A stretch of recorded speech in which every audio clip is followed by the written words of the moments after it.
This is Newcap News with Jacob Zaire. Good evening and thank you for joining us, Jack. One of our junior teams, but another standout team for the Lloydminster Hockey Squad. Just doing great, like a lot of the Lloyd teams. The Universal Heat having a great start to the season, looking to continue that into the second half. And Gerard, not really a great start to our weekend, though. No, it's not looking that way at all. But as I said yesterday, once we get through these past 24 hours, I think the weekend itself should be alrighty. The wind warning has actually been discontinued since about 3:21. Let's have a look at it here. We're sitting at 0. We got to 1 today, just at about 1 o'clock. And when that wind warning was discontinued, actually, we did see some flurries coming on down, as you're experiencing if you're outside driving. The winds are still gusting, mind you, but at least it's not in the 70s or the 90s. It's just 39 to 54 and not a wind chill reading like earlier on. We saw some wind chill readings anywhere from -11 up to about -7. Across the region, it's a similar story, a buildup of cloud cover. The Battleford's enjoying the better of the day in terms of the sunshine, but we are running across the region between a 40 to 60% chance of seeing some more flurries before the evening is all done. We'll talk all about it a little later on in the cast. Today, the Lloydminster landfill was the site of what RCMP are calling a sensitive investigation scene. Starting early this morning, local police and members from several other areas have been scouring the grounds. Kathy Lee was on the scene and has an update on the details that can be released at this time. From the highway looking in, the site of the Lloydminster landfill looks relatively ordinary.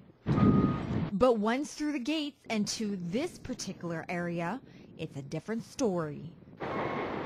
From dozens of people searching through garbage on the ground to an incoming helicopter in the sky.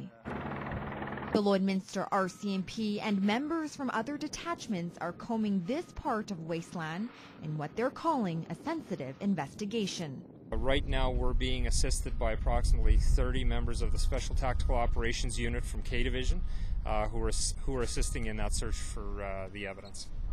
As to not risk the integrity of the investigation, at this time RCMP can't release what evidence they're looking for or further details about it. RCMP say they will continue searching until all possible evidence has been found or when it's determined that there is no more evidence. At this time, the RCMP are continuing their investigation. They want to remind the public that there is no reason for anyone to be concerned about their safety. We will continue to release more information as it comes. Reporting from the Lloydminster landfill site, Kathy Lee, Newcap News. Former soldier Alexander Lowe is behind bars tonight after his sentencing verdict was handed down earlier today. Lowe pled guilty to 1 count break-and-enter committing sexual assault, 1 count of assault, and 1 count of sexual assault with threat to a third party. The prosecution was pressing for 3 years of jail time, while the defense was looking for a maximum of 1.5 years. Today, the judge sentenced Lowe to just under 3 years. Ex-Corporal Law received a sentence of 34 months imprisonment at a federal penitentiary. He also received a lifetime requirement to be registered with the Sex Offender Information Registry. Lowe was given 2 months for time served after spending 52 days in custody before his trial began. He also has a 10-year weapons prohibition and must supply a DNA sample for the federal data bank. Essentially, the prosecution received what it asked for. Basically, we're gratified with the sentence that the court handed down, and we thought it did indeed serve the interests of justice in this case. Unfortunately, it does happen that some of these members of that portion of that society do end up in the CF, and so we totally regret that, and we strive to make sure that we have the right people with us. Lowe was released from the Canadian Forces back in June of this year. 1 person is dead and another seriously injured after a 2-vehicle collision near Bonnyville. At about 4:20 yesterday afternoon, emergency personnel responded to a collision about 5 kilometers west of town on Highway 28. An eastbound Ford F-150 truck made a left-hand turn into the path of a westbound Ford 250 truck, which resulted in the collision. The male driver and lone female passenger of the eastbound Ford were seriously injured and were being transported by ambulance to Edmonton. Emergency care was provided in Smoky Lake. Unfortunately, while en route to Edmonton, the driver died. The driver of the other vehicle was not seriously injured. There was heavy fog in the area at the time of the collision and moderate to heavy traffic due to the time of day. Alcohol is not considered a factor, and police are continuing to investigate at the request of the families. The name of the deceased person and the injured people will not be released. A 19-year-old man is recovering in hospital after being stabbed late last night. The victim was stabbed in the back at a residence on the Little Pine First Nation. Now police are scouring the area for the suspect, 18-year-old Norman Bird. RCMP have issued a warrant for his arrest, slapping him with multiple charges related to the stabbing.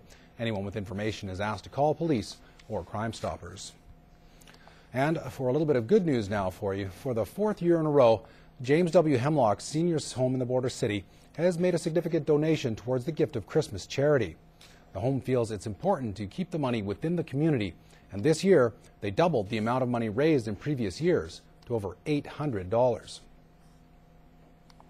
Purchasing Christmas gifts for all the children and needy families in and around the Lloyd area, and we thought it was a good cause to put the money towards. Along with raising money, some residents also pitched in by making their own arts and crafts. A lot of the residents do crocheted items on their own and their own handiwork, so they've been working on this and they know that we do it annually, so they were able to put in quite a few items, which was nice. Black Friday brought chaos to stores across the U.S. today, and after the break, we'll find out if Border City shoppers were hitting the stores here just as hard.